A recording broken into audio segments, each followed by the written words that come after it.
Welcome back, YouTube family and friends. My name is Old School Mechanic James. We're on part 4 of the rebuild of the 4.3 V6 Mercruiser engine. The last video that you seen, part 3, we actually went and put the heads on, got the heads installed, everything went good, no problems with anything. Today we're going to have to take the engine back off the engine stand. That's the only hard, difficult part that really is a little complicated, but it's doable. So basically I took the engine right off the engine stand. I put 3 chains on it. I got 2 on each side to balance it, and I got 1 chain to hold the front part. So that's going to even out and balance my motor in the air so I can get to it. Now what we're going to do is we're going to take the rear main seal today.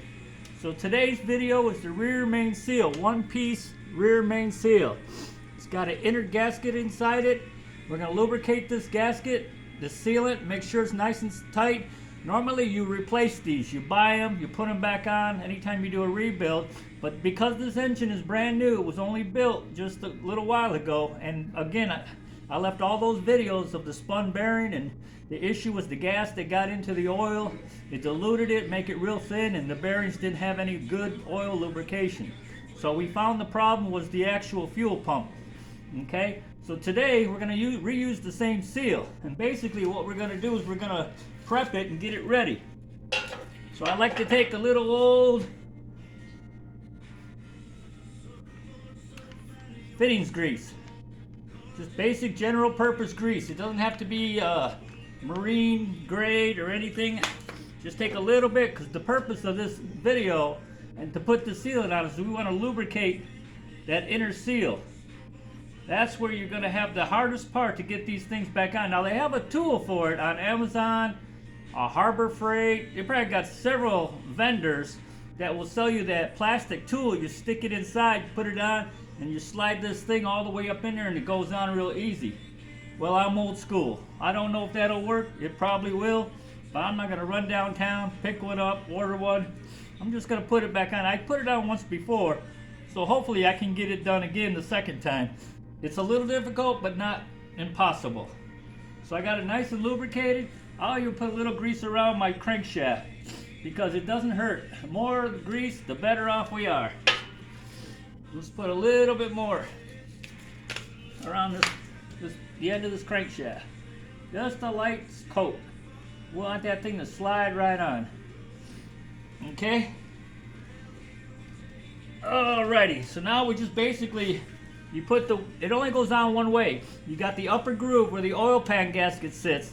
Okay, that's gonna go on here, and basically you just look at it, how it's supposed to go. You got the front part of the oil pan gasket, the lip and everything. You got the back part. So there's a little screw already coming out of the rear of the block. This side just has a little dowel. So basically you want to line it up. Get it onto where that little bit of that screw on that side is. So I got this side already a little bit screwed in. Now you're going to have to just take your time and just work it in. Easier than I thought it would be. That's amazing, because the last one didn't go on that easy. It was a little hard.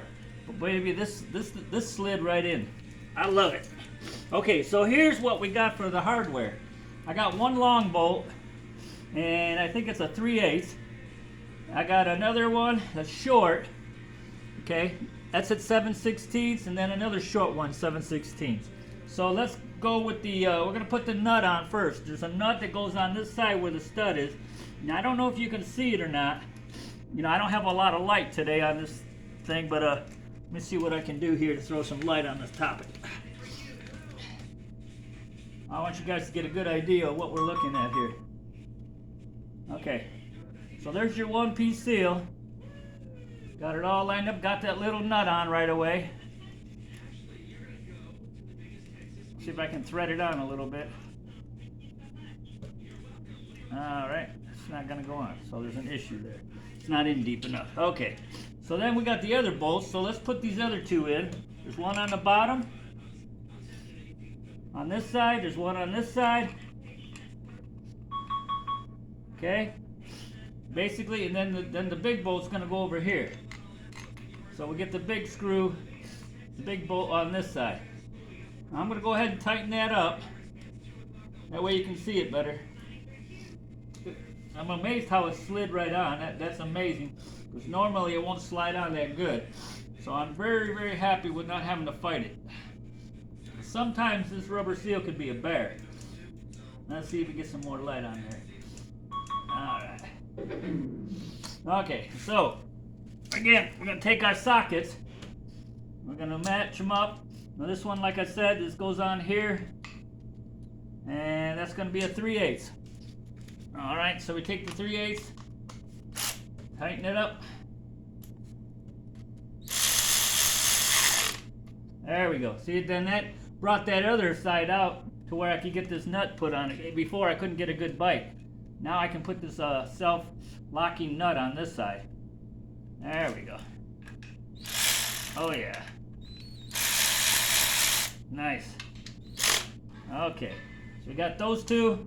And we're going to change out our sockets. This one's going to be a, okay, it's a metric. I got 12, but you could actually use a 7/16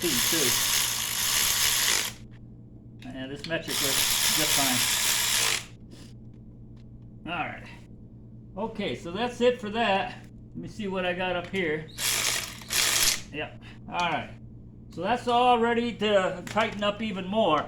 I'm going to take that and tighten it up more, so bear with me. Hold on. I'll be right back. Don't go nowhere.